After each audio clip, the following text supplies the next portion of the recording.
بچھا کر جگہ مخصوص کر لیتے ہیں۔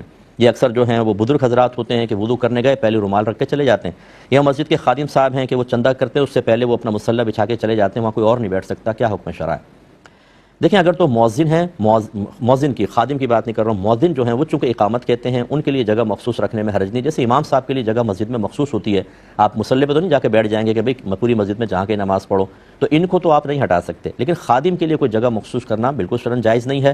اگر اس نے اپنا مصلی بچھایا بھی ہے، آپ اسی پہ آ کے یا اس کو ہٹا کے اس کی جگہ نماز پڑھ سکتے ہیں۔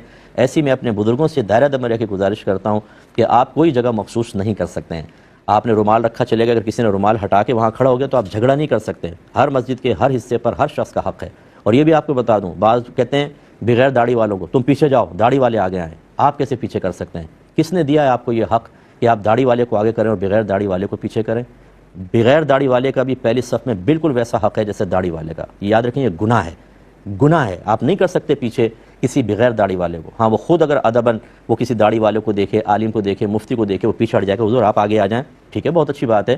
اور حقیقتاً تو فقہاء نے اس میں بھی فرمایا کہ نیکی میں ایثار نہیں ہوتا، وہ پڑھے، لیکن چلیں ادب احترام ہے اور مفتیان کرام کو شیخ کامل کر دیں، لیکن آپ نہیں کر سکتے۔ اور اسی طرح ہمارے بزرگ جو جگہ مخصوص کر لیتے ہیں یہ ان کے لیے شرعاً جائز نہیں ہے۔ دوسرا کھڑا ہو گیا تو جھگڑا نہیں کر سکتے ہیں، اور نہ اپنے لیے کوئی جگہ مخصوص کریں، اس کا خیال رکھیے۔